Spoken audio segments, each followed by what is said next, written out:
Welcome to Marathon Swim Stories, where we explore the human side of the superhuman feats of endurance swimmers and those who support them. I'm marathon swimmer and coach Shannon Keegan. I just love my conversation today with endurance athlete of all varieties and cartoonist Jeff Mallet, the creator of Frazz. Have you ever called yourself in your proclivity to signing up for long swims crazy or stupid? The tendency to be self-deprecating is common.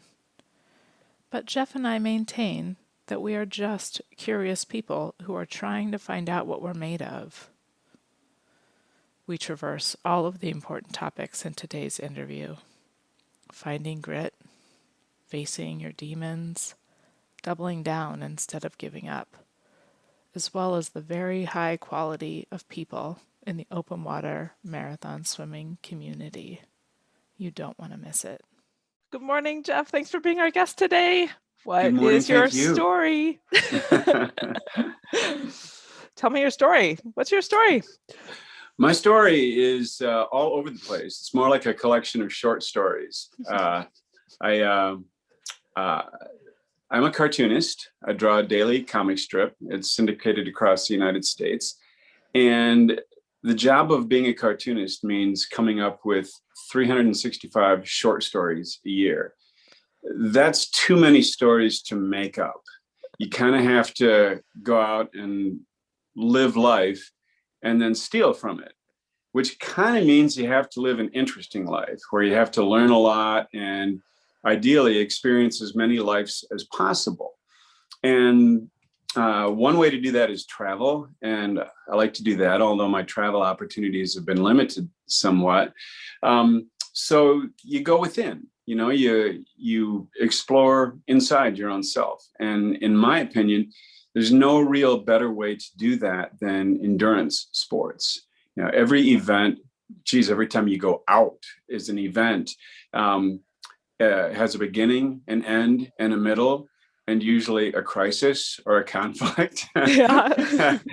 a twist or a turn or a surprise, and definitely an opportunity to learn something.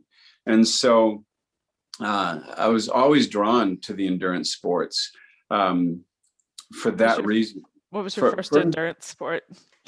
My first endurance sport? Yeah. Probably, well, that's a good question already. I normally say bicycle racing, but the truth is I always grew up loving to bicycle. My dad, we lived out in the country, and my dad was cheap, and there was a gas crisis on back then, and he bought a bicycle and he became hooked, and he got me hooked that way. So I was always bicycling pretty much everywhere. There's just no better device for exploring. You're surrounded by the world. There's nothing walling you off, but you go fast enough to get where you're going, and you can go some pretty good distances. So I always loved bicycling. And by the time I got out of high school, I did some high school sports, but I wasn't any good at any of them.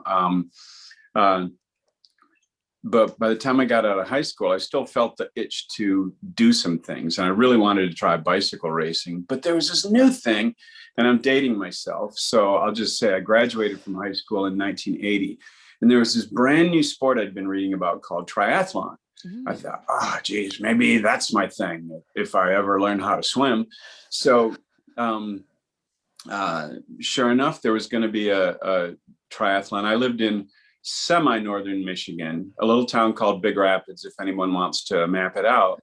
It's about an hour north of Grand Rapids, and apparently somewhere south of medium-sized Rapids. But up north of that, in Traverse City, they were going to have a triathlon. And I thought, okay, I'm doing it. And I'd always been able to swim enough to keep from drowning. My parents were the responsible types to make sure we could do that.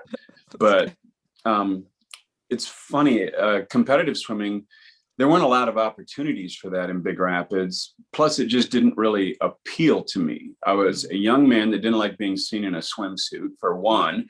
But for another thing, it felt like I only read this quote recently in somebody else's story, but it was just so perfect. I loved swimming, but swimming fast felt like drowning. And Yeah. I didn't really like that so much. But if I was going to do this triathlon thing, I was going to learn to swim. So I did, more or less. I could, in a head-to-head fair fight, I could beat a piece of driftwood. So that's the start. And I went from there, entered the triathlon, did pretty well in it, then looked at my splits, and it didn't take much analysis to go straight into bicycle racing from there. I was definitely strongest on the bicycle, and I did that for a while. After doing that for a while, life changes, and also I think we'll establish a pattern pretty soon that I have an attention span problem.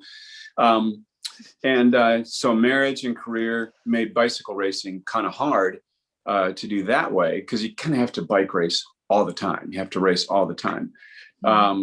So I kind of dabbled back with triathlon, and for a number of years went back and forth with triathlon and bicycle racing.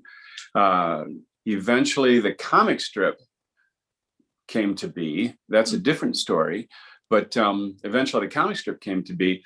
Bicycle racing is a very, very bad option for a cartoonist who has to work with his fingers. Falling down and breaking a thumb is not an option, especially when you have no substitute. So then it became triathlon, very much all the way. Did that for quite a few years, got pretty good at that. Probably as good at triathlon as I got at bicycle racing, which is to say a little bit above mediocre. Nothing, not pro level, not even really national class level, but solid. I might be like the slugger on the local softball team, that kind of level. Did triathlon for a while. By this point, I lived in Lansing, Michigan. I've never lived outside of Michigan. I lived in Lansing, Michigan, right in the center of it. Good bicycling. It's a great, great place to ride. And racing was always kind of an excuse to train in that regard. Ended up about 10 years ago moving to the Detroit area. A really nice part of the Detroit area, but the whole Detroit area is lousy bicycling. It's just terrible, at least for the kind of bicycling I fell in love with. So I stuck with triathlon for a while. By that point, triathlon had wormed its way into the characters in the comic strip, and it was very much a part of my identity personally and the strip's identity, or the brand, or that. So I was hesitant to give it up, but doing all my bike training in the basement was getting old, and I was ready to, if not try something new, to try and take a break. So now we're at 2015. And I decided I'm going to take a break. I'm going to take a break from triathlon. I'm going to take the year off. It was going to be a good year to do it anyway, because it was bookended by a good race in the spring. I was in the Boston Marathon, and another good event in the fall. I was going to swim across the Straits of Mackinac a second time. I loved that swim. I had done it before in 2007 with a modest sized group, like 50 swimmers. That was a celebration of the bridge's 50-year anniversary.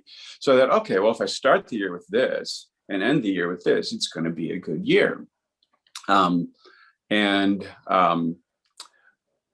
Early on, things with the Mackinac swim, I don't want to sound like I'm talking trash about another swim, but it just wasn't suiting me. I was starting to have some concerns.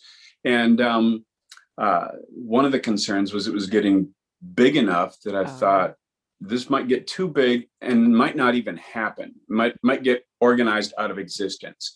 That didn't happen, but I was concerned about that. By that time, I had become very good friends with a certain Elaine Howley. You're, I believe, familiar with a certain Yes, Elaine indeed. Howley. Indeed. And I was expressing my concerns to her a little bit. I thought, geez, the swim was one of these charity fundraiser kind of things. You had to raise a ridiculous, really, amount of money, which wasn't that hard for me because of the comic strip. I was, I had a platform there. I had a web page, a Facebook page. I still have it. And I was able to exchange pledges for signed strips or when you race long enough, you get a whole bunch of swag that, you don't know what to do with. Drawing pictures on it and giving it away is something really good to do with it. So I'd raised a lot of money, and now I was concerned about, what if this doesn't take place? So I mentioned that to Elaine, and she said, we'll just set you up with our own marathon swim if that doesn't happen. And that led to, why don't you sign up for the lottery for the Boston Light Swim? And I looked at the Boston Light Swim and I thought, I can't do that, but okay, I'll sign up and see what the water gods have to say. Okay, the water gods, if there's anything we know about gods by now, is they're mischievous. And the water gods thought they'd play this great prank on me and say, you're in, Jeff. I was selected. I was going to be in the Boston Light Swim. And I became that special kind of idiot that trains through his first Boston Marathon to do a different event that he's never done before and has no real natural talent for. But that's what I did. I saw, this is cool. This is really neat.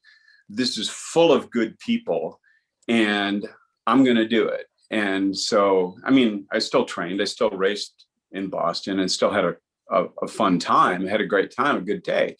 But the day after the race, I was in the Boston Harbor with Elaine. Mind you, this is in April. The water's like 40 something degrees. I think it was 48 that day, she said. And that was it. I was so terrified of failing in the Boston Light Swim, still not completely aware that failing happens a lot to a lot of open water swimmers, but I was still concerned, still pushing toward that. And in doing that, I kind of forgot to run like ever again until just now, until the pandemic shut down my pools. Now I'm getting back into running and realizing how much I missed it. But here I am. I am now, at the very least, I will go back to being a runner who swims, but I will always be a swimmer. And I turned into one from the guy who just swam because that was how you got to the good part of the triathlon. Right. So there's my collection of short stories. That's where we are so far. Got it. So how did you get from being, well, first of all, I wanted to say, what kind of cycle racing did you do? What kind of bike racing? Yeah. Whatever was available, which 99% of the time was criteriums. Okay. And a criterium is sort of like a mix between road racing and track racing and crashing a lot. Yeah. So it was, that wasn't my favorite kind of bicycling. I would have loved to do long road races and loved them when I had the chance, but that just didn't happen back then. But you do what's available, and it was fun. Yeah. Okay. So then how did you get from being a little bit faster than a piece of driftwood to, I don't know, signing up for a marathon swim? Well, let's be clear. I'm still not beating the driftwood by that much. It's funny because I've always eventually been able to kind of pick up the sport. I don't know if that's the sports that I select or not, but I think where I am now with swimming, and again, I don't think I'm ever going to be able to do the kind of swims that a lot of your guests and listeners do. But I have fallen in love with swimming in open water, bouncy water, rough water, even cold water, although I still have yet to really figure out how to stay warm. I'm not very good at that. And by God, I've tried and I'm still trying. And I think that's how I got to be from the kind of swimmer I was to the kind of swimmer I am, was by trying really hard and trying anything. Back in, what was the first year? 2010, I think, was the first year I'd swam the Alcatraz swim. So it would have been a year or two before that I met another really accomplished open water swimmer. His name is Joe Zamaitis. I don't know if you've met him yet or if he's been on your show. He's from Arizona, and he's a former pro triathlete who went more towards swimming. And he has his swimmers, his swim club, his youth swim club, do a San Francisco weekend every year as an incentive. They'd swim from Alcatraz to San Francisco one day, and from across the Golden Gate another day. And he invited me to do that. And it was one of those things back then. It's like, okay, I had swum across the Straits of Mackinac with serious boat support on a perfect day in a wetsuit, back in 2007. And I'm thinking, I don't know how I can do the San Francisco Bay, but I'm open to trying it. And it was just glorious. It was so fun. So I've gone back and done that weekend, I think 4 times now. So you try things, they go either poorly or well, in which case they either make a good memory or a good story or both, and they're really useful that way. So trying real hard and trying anything is just fantastic. There's a couple of swims in Lake Erie in Canada that I've done, marathon swims there. I've loved it. Some of them turn out well, some of them not so well. Boston Light Swim, one failed attempt. Well, one incomplete attempt. There's no such thing as a failed attempt. And one successful attempt, by God. And just a lot of informal stuff. Probably some things that I'm missing right now too. But yeah, I try hard and I try anything. That's great. That's great. But you could have tried just, you could have done pool racing. There's all kinds of swim racing you can do if you're just trying to preserve your fingers. Why did you go the distance? I've tried pool racing, and to be honest, I hate it. I don't like swim meets. For one, I'm not good. And I mean, if you're not good in open water, you're still in open water. It's a wonderful, wonderful environment. If you're not good in a pool and you go to a swim meet, it's a pool. It looks a lot like other pools, only everybody's passing you. So that's a little less of an incentive that way. But pools are really good places to train. And I've found a really good pool group that when there's not a plague going on, they're fantastic to train with. And fantastic enough that I even got my coaching certification, which proves you don't have to be, a former pro to coach, right. And can help out that way. So I do like my pool swimming. I do not like my pool racing. And to be fair, when I do an open water swim event back where I am, it ain't racing. It's just finishing. Yeah. But why distance swimming? Why did you push into distance swimming? For one, just about everything I've done has been kind of distance oriented.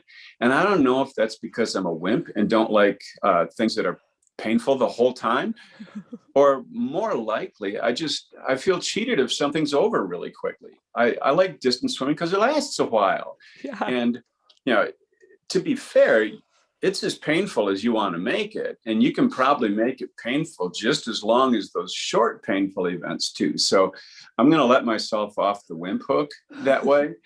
But mostly I like the endurance kind of stuff. Plus in my mind, they're less dependent on talent, of which I don't see myself as having a lot of, and more dependent on grit, which of course I'm going to try and give myself credit for as much of as possible.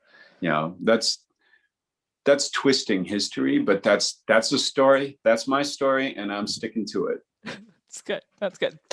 How did it feel the first time you completed Boston Light? Oh my God. Well, numb for starters. I was very cold. It was interesting. Let's go back to the first time in 2015 when I didn't complete it. It felt awful. And it was a hypothermia thing. I didn't even make it that far. It did not take long at all. Even though I hadn't really run all summer, I still kind of had a marathoner's build and wasn't too well insulated, and just did not have the experience with that much cold water training. I did not last long. So I had not only a boat ride back to shore, but I had a long boat ride back to shore with lots of opportunities to think. and you think, geez, am I just going to have to say I'm not cut out for this particular one? Or am I going to double down and give it one more shot and see what I'm really made of? And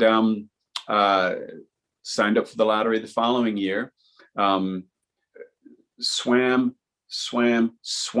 all year, got into the swim, and I did complete it. It took a while. It was still very cold, although I think I got a little bit of a break from the weather. It was not as cold as the year before or in typical years. But I did finally come into the shore. And it was great because people knew, the open water swim community is fantastic. It's really hard getting people to talk about themselves, which, okay, I'm kind of putting the lie to that right now, but this is a podcast. They all want to know about you and how you can do better. How can they help you do better? And I had received a lot of that already. So as I'm swimming in to the shore, to the finish line, the Boston Light swim, first, it was glorious. As soon as I could see the skyline, you get this impression like, that's a long way off still, but I think I can make it. I'm pretty sure I can make it.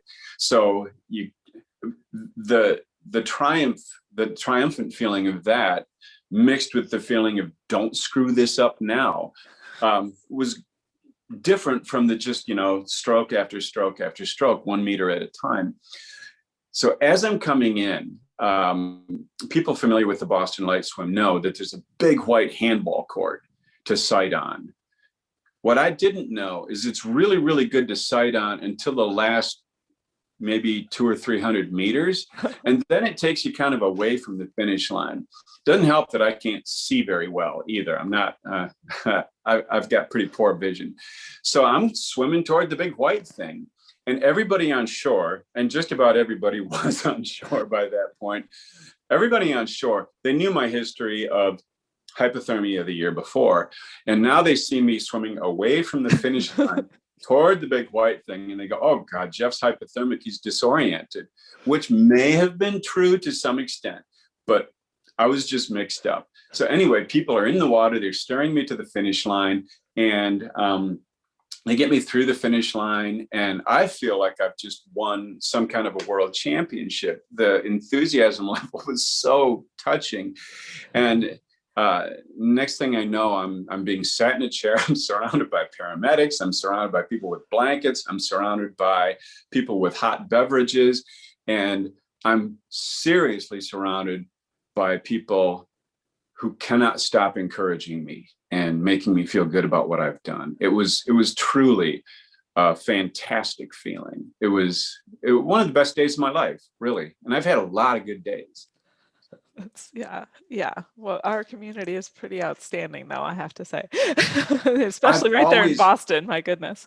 I've always said that. I think endurance sports in general attract a high quality of person. Mm-hmm. And I think it's because eventually an endurance event will humble you. Yeah. You're gonna get your lunch handed to you at some point if you do it right. So you can't be too full of yourself. Some people manage, but it's really kind of hard. So you get good people in endurance sports anyway. Mm-hmm. And swimming rises above that, and open water marathon swimming, I think, rises above even that. It's really some of the best class of people I've ever come across. It's nice. Yeah. No, I couldn't agree more. Is that the swim that you're most proud of? That second Boston Light? Yeah, that single swim. Oh my gosh, yes. Yeah, I don't think, in spite of, I think I can do this when I saw the skyline, there was a lot more of don't screw this up. And I never really believed I could do it until I was on shore for a while, warming that up. I was, oh my God, I did it. And yeah, I would have to say that in terms of what most people think of as a proud moment, that was easily my proudest single swim. and one of my proudest moments of my life. It was really neat. Was there a time in the I guess in that swim or any other swims where you were kind of really, the warring with things in your head and just trying to convince yourself to take one more stroke? Fighting with the demons all the time, all the time. You know, I knew about you don't forget what hypothermia feels like. And that wasn't the first time, but that was the first time in such a humiliating situation, humiliating to me. It wasn't humiliating at all, Right, but right. I sure felt like it was. You don't forget that feeling.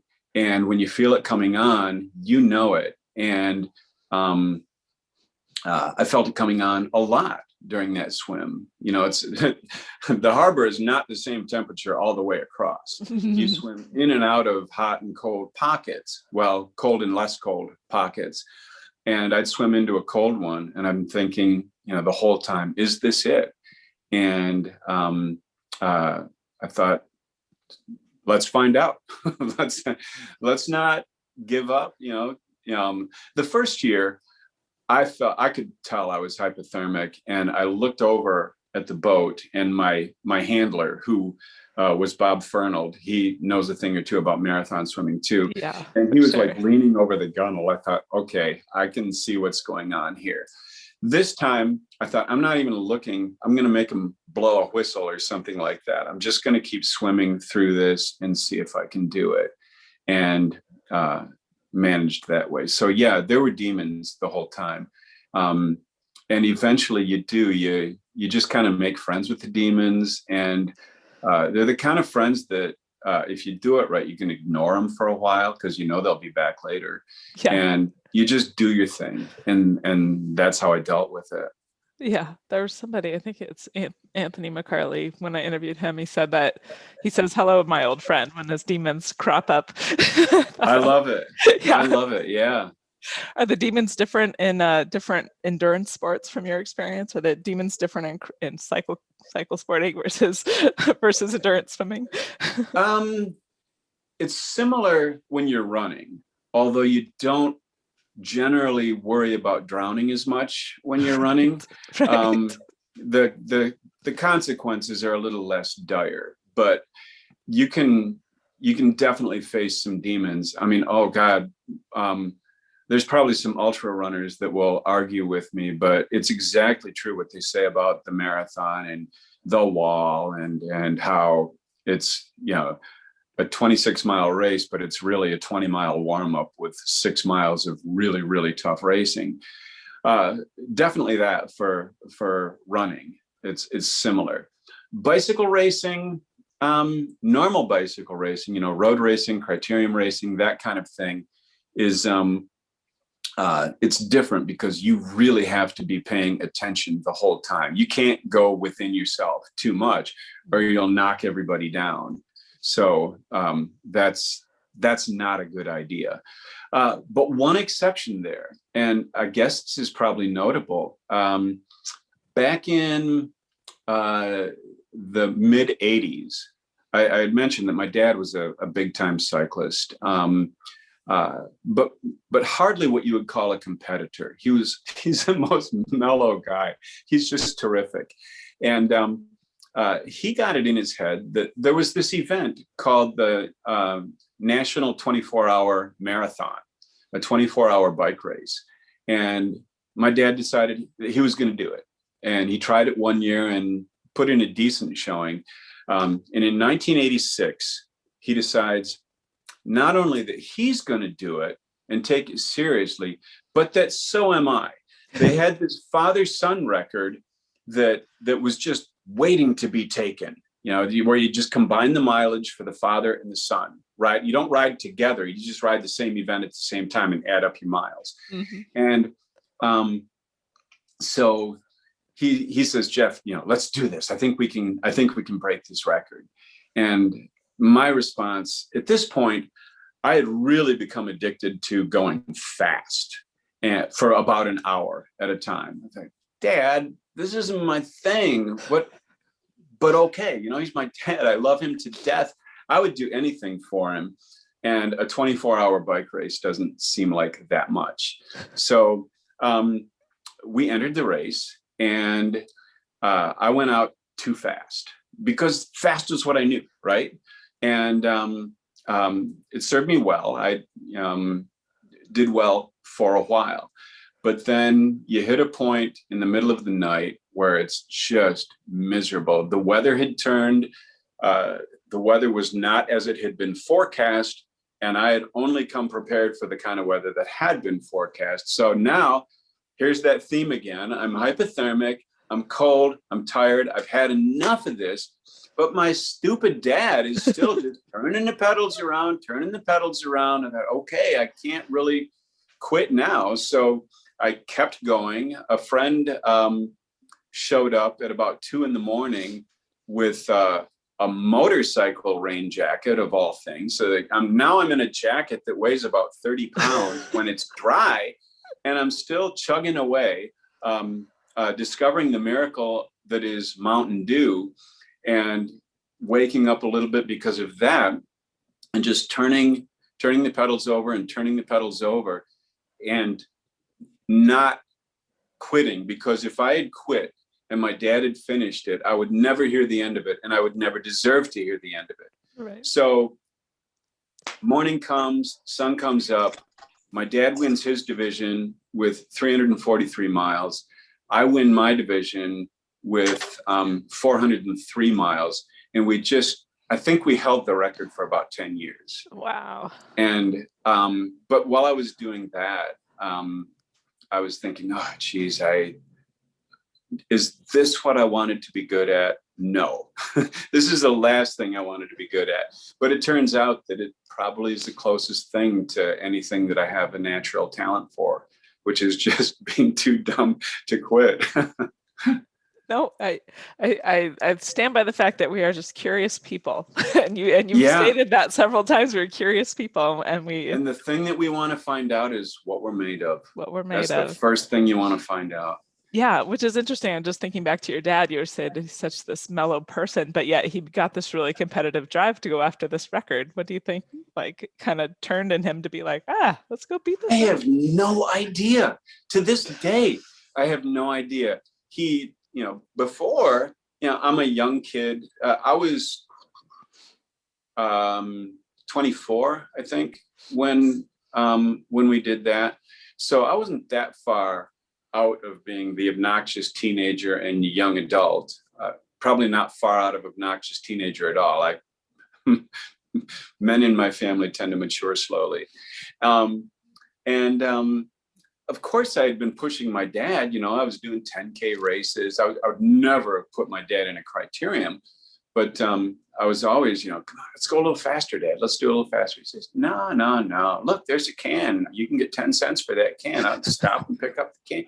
This is riding with my dad. And it was wonderful, but it wasn't competitive.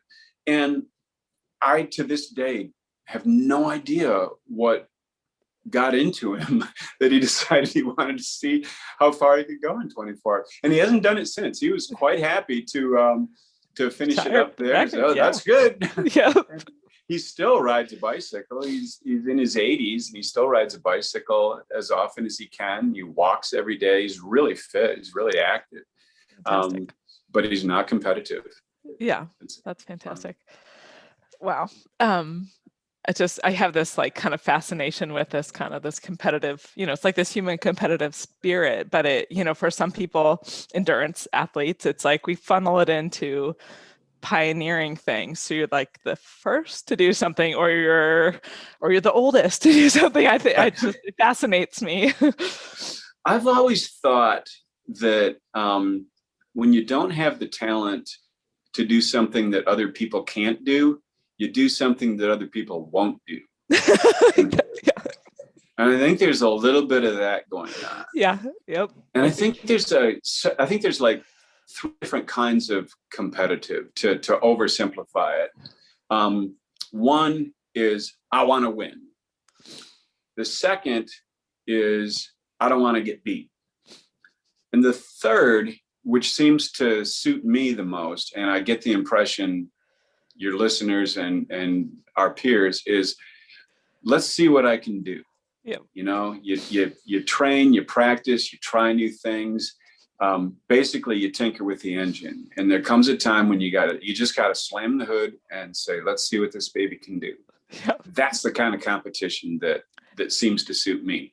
And if it happens to get me to the finish line in the upper percentiles, then yay. And if it doesn't, well, then okay. We'll try it again, or we'll try something else. Yep. No, I love that. I'm going to use that categorization until it see, I'll let you know if it breaks, but I think you're spot on. Oh, thanks. What about when things get really hard? How do you get through the really hard stuff? Well, for one, I've been doing this for a while. I'm 15. I've really kind of been doing this kind of nonsense in one form or another all my life. And I'll compare it to what I do for a living. I have to come up with a short story every single day. And some days, people ask, what do you do when you don't have any ideas? Well, you come up with an idea. And after you've been doing it a while, you realize when you're having trouble coming up with what you need, you've been there before and it's come out okay. You're still there. So it's not panic. It's like, oh, this again. And you make it through. Same with these sports. It's I've never failed to meet a deadline, but I have, not made it to the finish line, but I've never quit trying. And I think that's it. It's like, okay, well, you've failed before, you've struggled before, and you've made it through. It's really kind of a matter of, oh, this again. Yeah. And it doesn't mean it's easy. When you go, oh, this again, it's often said with a shudder or a chill. Right. It's really terrifying, but there's just something about knowing that you have done it before and that it's going to suck. Yep. But you'll do it again. Yep. That's a big one. It's having, I guess, like building the foundation of that, that knowledge base that I've done this before, I can do it again. That's huge. Yeah. Yeah. As a coach, I guess I try to figure out how to, teach, it's something you can't give to people. They have to have the experience. Yeah. You draw from that experience. So that's good. How's the pandemic been for you? It's been interesting in that in some ways it wasn't that big a change because I'm a cartoonist. I work at home. I'm a hermit anyway. So it's not like I missed going to work or anything like that. Oops, do I have you? Yeah. Screens are frozen here. Yeah, I see it too. My screen's frozen, but I still hear you. There we are. Okay, gotcha.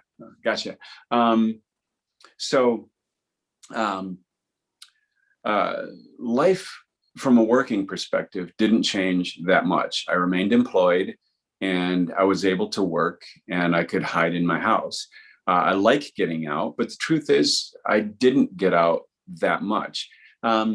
A little background information. My wife has multiple sclerosis, and it's been a little bit more multiple sclerosis-y in recent years. So it's been harder for her to get out of the house and even harder for her to do certain things in the house all by herself.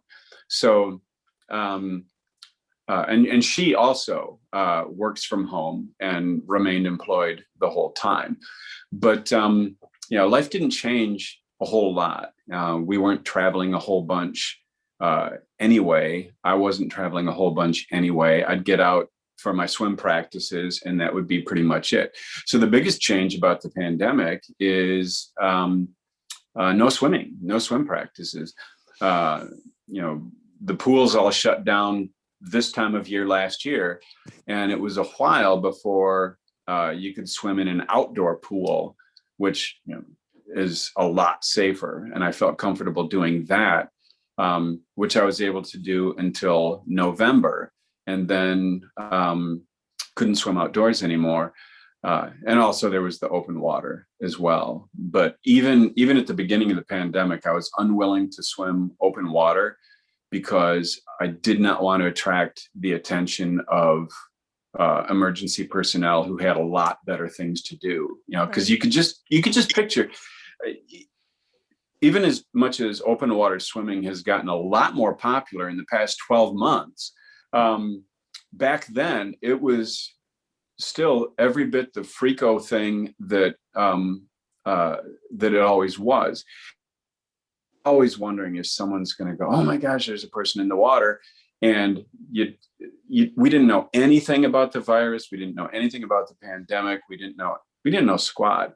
And I was playing it safe. So I didn't get into the open water. I just waited until I could swim in the pools outdoors in the summer.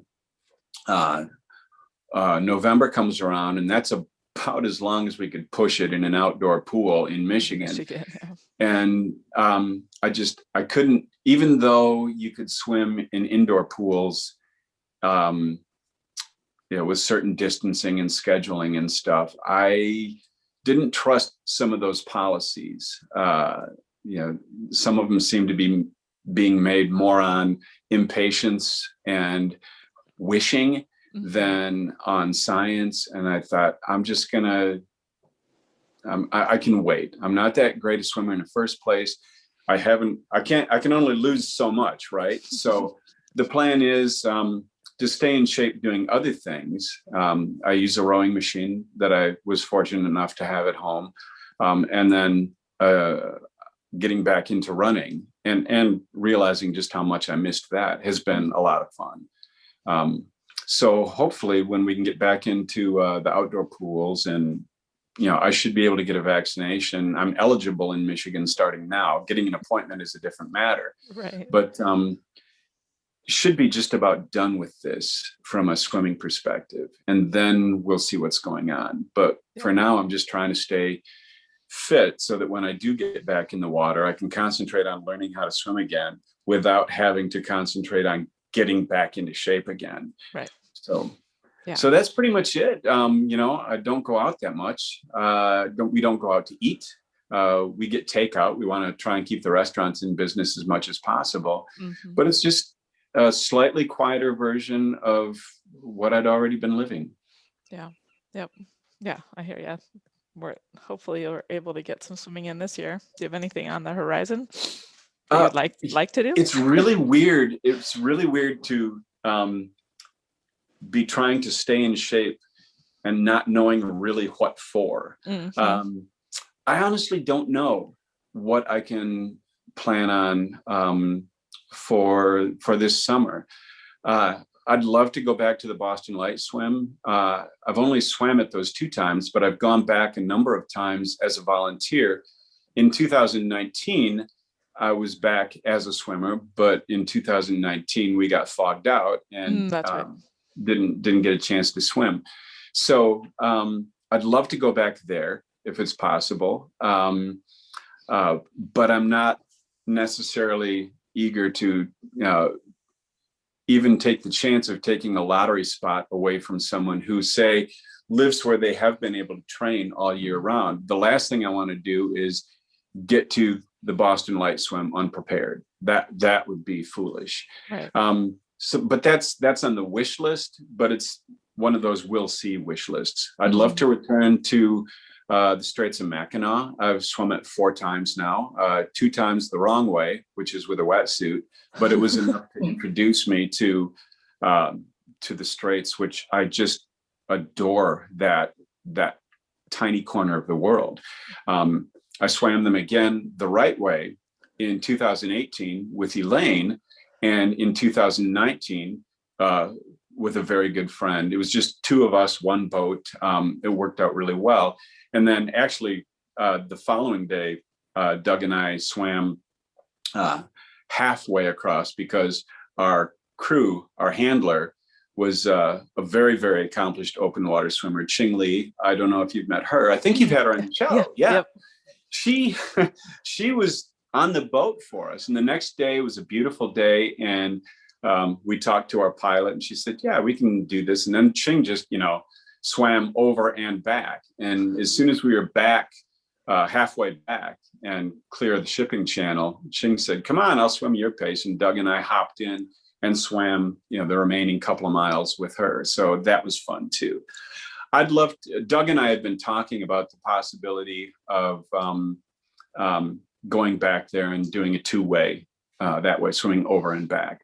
Mm-hmm. We'll see how soon I can do something like that. It's really appealing, but I've got to see what kind of a swimmer I am by the beginning of June before I can start making any kind of plans for August. Mm-hmm. And that's as much as I've got for plans. It's really strange. Yeah. No, I know what you mean.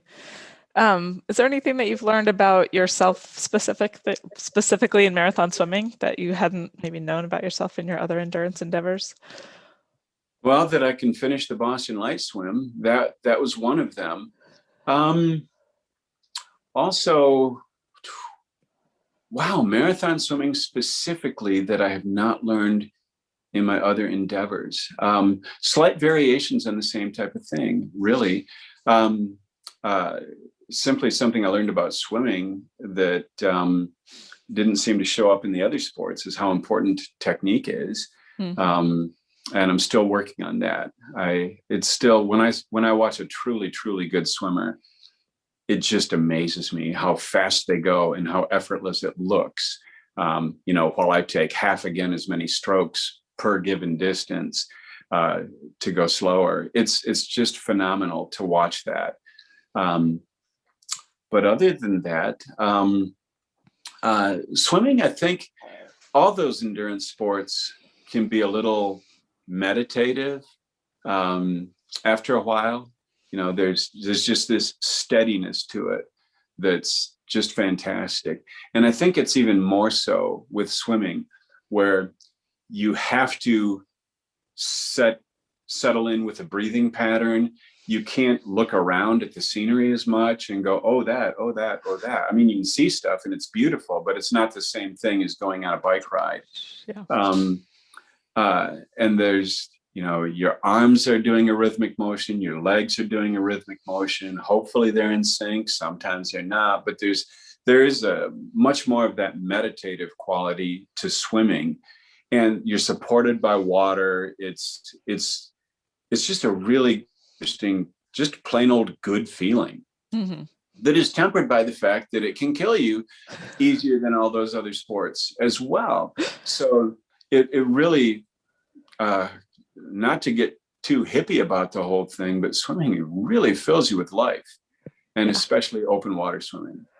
Pool swimming, that's training. Open water swimming, that's life. Yeah. That's amazing, being able to soak it all in. I think, you said it really well. I maybe have one or two more questions. We're running out of time, but first I want to congratulate you on the endurance feat of all time, your 20 years of 365 days a year of so incredible. It feels funny, and it's just like finishing the Boston Light Swim, where it's like, it looks impossible. So you just concentrate on one stroke at a time, one strip at a time, until you reach that point where you go, I'm going to do this. Don't screw this up. And so there's a lot of similarities, and it really feels good. I think I'll be a little warmer when that final strip finally publishes. Yeah. But otherwise, I think it'll feel a lot the same. If you're a paramedic. Right. So that was on, we should look for that on April 2nd. Was that what it April was? 2nd. Yep. Yeah. That'll mark 20 years. That's amazing. What motivates you to keep going for that, and for swimming, and for everything? Honestly, habit. It's become who I am. Which is funny, especially in the sports world, because in the 20 years I've been doing the comic strip, I've bounced from main sport to main sport to main sport, but it's still, I've never not done the sports. It's too important it's honestly too important a part of the writing process. So the two things that keep me going are, number one, habit, and number two, an obligation. it's I do it to make my life seem like it has meaning, and I need it in order to write. And sometimes I do it just because I can't not do it. Yeah. Yeah, that's great. Yeah, I love that. I love it. It's so cool. Do you think we'll have 20 more years of Frazz? No, No? no. Honestly, I've been back to the parallel with the Boston Light Swim again. All 20 years, and frankly, the 20 years before I started doing Frazz. Even when I was in high school, I did a daily comic strip for the local newspaper for about 3 years. And then I didn't try and get syndicated right after that, partly because I knew I wasn't quite in that league yet, which is good. I would hate to be saddled with characters I made up when I was 20.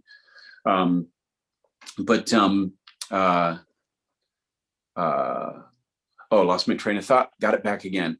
Was that even then I was thinking there's no way that newspapers and comic strips in general are going to survive long enough to make a career out of it. So, right, 20 years later, I'm working for a newspaper bureau, and I see the writing on the wall that the bureau is going to get closed down as things consolidate. And I should probably go back to college. I never finished college. I kind of quit early to go pro, so to speak.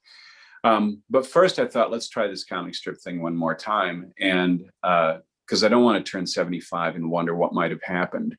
And so now I'm not 75 yet, but now we kind of know what happened. But this whole time, there will be a point when you watch the newspaper industry either try to commit suicide on its own or watch something else try to kill it. And you just wonder, am I going to make it to next week, let alone make it to 20 years? So it's like seeing the skyline of Boston. It's like, maybe I can do this. Maybe. Don't screw this up now. All right.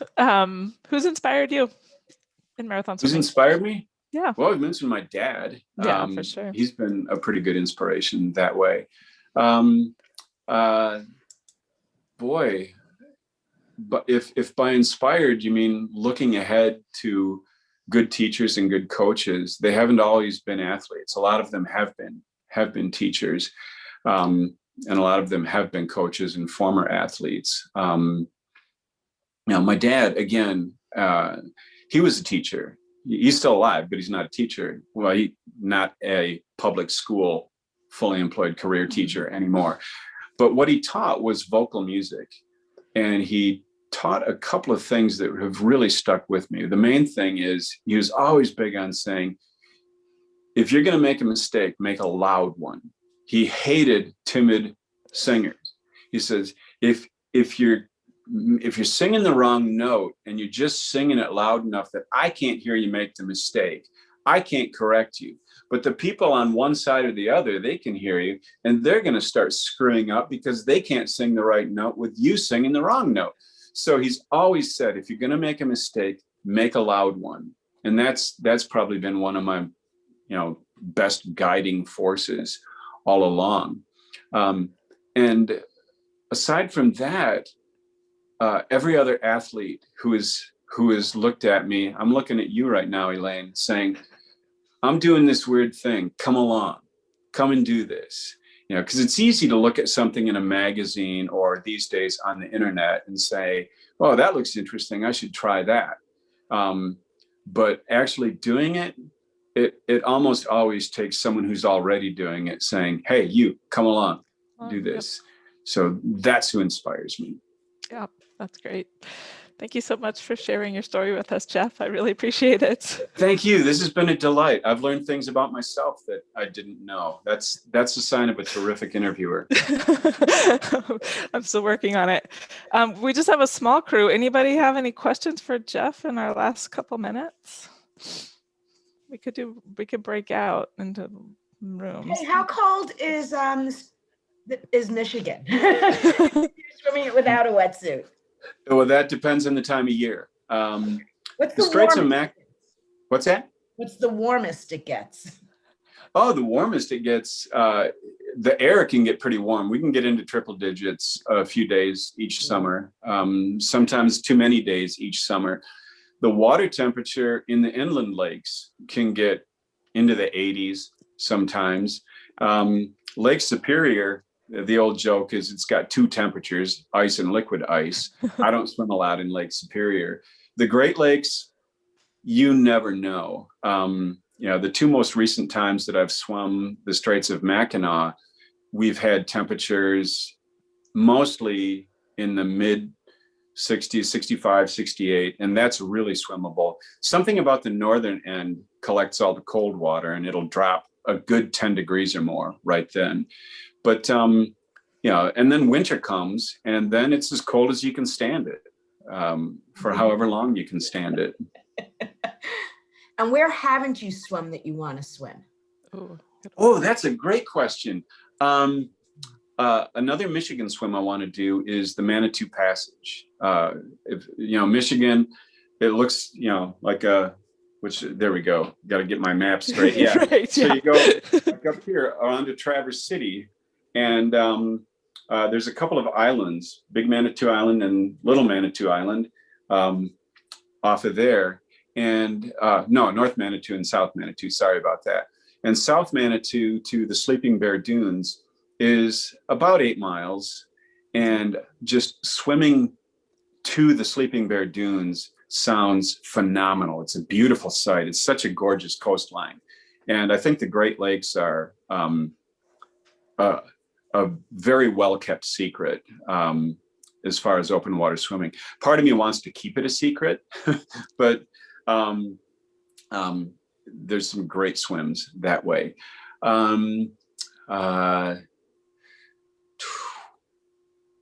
That's the one that I can think of for now. I'd love to do more San Francisco Bay swimming. I've done the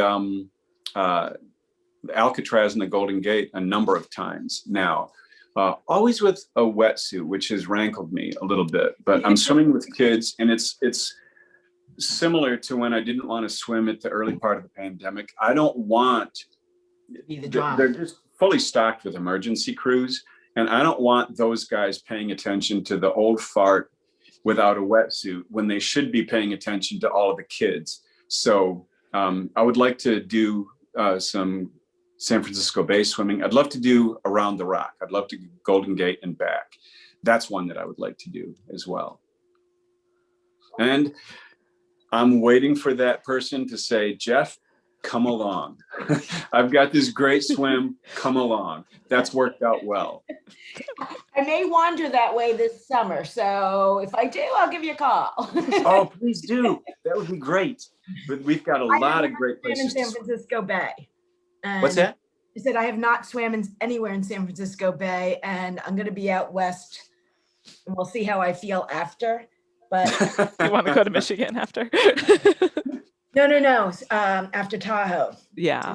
Oh my gosh. Jump into San Francisco, but that may be a little, optimistic. If you can do Tahoe, you can do anything in Michigan. That's a lot of cold, fresh water, which is what we've got to offer in Michigan. I've never swum in any of the Great Lakes, so it's still on my list of places I'd like to visit and swim. So please do. They're gorgeous. I love the Great Lakes. I love being surrounded by them. Awesome. Good questions, Janine. Anything else for Jeff? okay. All right. Thank you again for your time. Oh my Everybody gosh. have a Thank you great day. so much. I've really enjoyed it. Yeah. All right. I'll send you a link when we're published. Excellent. In a couple days. Okay. All right, you Sounds guys. good. Have a good Thanks. one. Bye. Bye. I hope you enjoyed today's interview. Do you want to take Marathon Swim Stories with you? Subscribe on your favorite podcast provider. Want to connect with like-minded limit pushers? Join us for Marathon Swim Stories Live on Tuesdays at 5:30 a.m. Pacific, 8:30 Eastern, 13:30 GMT. Thanks for watching.